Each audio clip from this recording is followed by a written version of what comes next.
funnily enough, today's topic starts here. Norway. England battling it. Come on. Extra time about to begin, so let's get this rolling. Norway, one of the richest, most wired up, most smugly progressive countries on the planet, took one long look at what AI was doing to its children this June and banned it for everyone under 13. Not regulated, not issued guidance, banned it, which is a very dramatic thing to do to a piece of software that was supposed to be the future of learning. What do you think? And here's a bit that should genuinely bother you. The people who understand this technology the best, the ones who build it, fund it, live it, breathe it, a lot of them are doing exactly the same thing at home, quietly, to their own children. So let's not ask the boring question, is AI good for education? Everyone's asking that one and it's putting me to sleep. Let's ask the interesting one.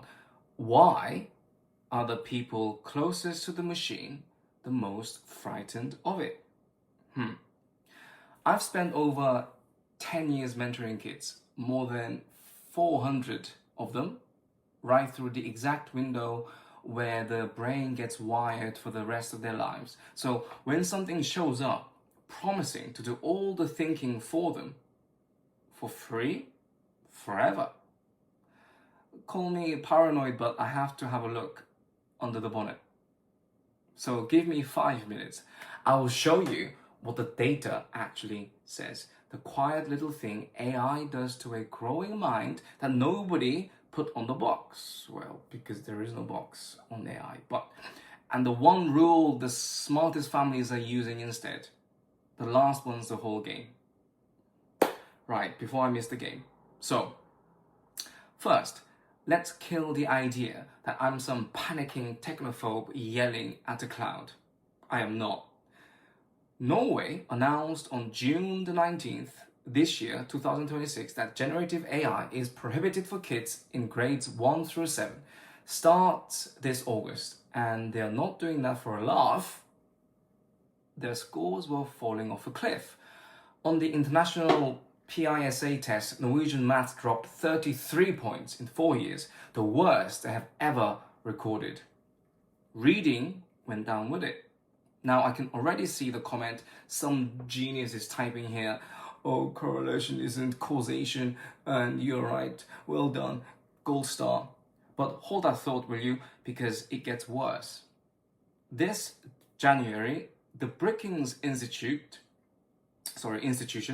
a 100-year-old Washington think tank that government actually listens to not some bloke with a podcast and a grudge, gathered over 500 people from 50 countries. Verdict: right now, the risks of AI in kids' education outweigh the benefits. And the line that actually made me put my coffee down, 65% of the students themselves said they thought AI was making their own thinking worse. Let that sink in. It's not the parents, it's not the teachers, it's the kids grasping on themselves. That's unheard of. They can feel it happening. That's like your dog looking up at you mid-chewing going, yeah, I probably shouldn't be eating this. So what is it they can feel? Because it isn't laziness, it's got a name. And once you know it, you can't unsee it. It's called cognitive offloading. So here's the thing. I want you to really sit with this one because it's the most important sentence in this video. Your brain is a muscle. Not like a muscle in some cute motivational poster way. Functionally, it grows through resistance, through struggle. That horrible 10 minutes where a kid is staring at a hard problem, wants to throw the book across the room, but doesn't. We've all been there. That misery isn't the obstacle to learning. That misery is the learning. That's the rep. That struggle is the entire workout. Now, Hand that same kid a machine that vaporizes the struggle instantly, writes the essay, cracks the equation, finishes a thought before they've even had it, and understand what you've actually done. You haven't helped them. You haven't walked them past the gym on a mobility scooter and told them they are getting fit. Well, they're not. We've had the perfect comparison for years, and parents are finally using it. Would you hand a child a calculator before they know what a number is? No. You'd be a lunatic, wouldn't you? You'd be stealing the foundation that everything else stands on. That is precisely what we are doing at scale to an entire generation. And this is not fringe hysteria. A therapist, a mother of four, went public warning that little kids are forming emotional attachments to classroom chatbots. I'm not making this shit up. In Bend, Oregon, over 1,100 parents signed a petition to get this stuff off their children's devices. In New York, a mum's fighting for a 2-year freeze because her 11-year-old got feedback on a science project from a machine. These aren't people who are scared of the microwave. We love microwaves. These are parents who are actually paying attention while everyone else clapped. Which brings me to the part I genuinely made this video for, because the wealthiest, best informed families, they are not signing petitions. They are too busy. They are doing something much quieter and frankly, much cleverer. Here's the pattern I keep seeing right at the top.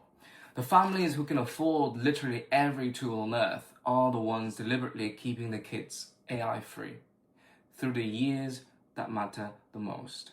Human tutors, real books, handwriting, real coloring, all the slow, inefficient, inexpensive stuff, and it's quietly turning into a status symbol because they've worked out the thing the advertising will never ever tell you. Struggle is a luxury good now. Let that think in. The ability to get your child to be bored and frustrated and to sit in a difficult long enough to actually grow, that's the new Rolls Royce. But here's the good news. You don't need their money to steal their rule. This is a single line I give every parent who asks me. Use AI to check the work, never to do the work. Let the child wrestle the problem to the floor first. Badly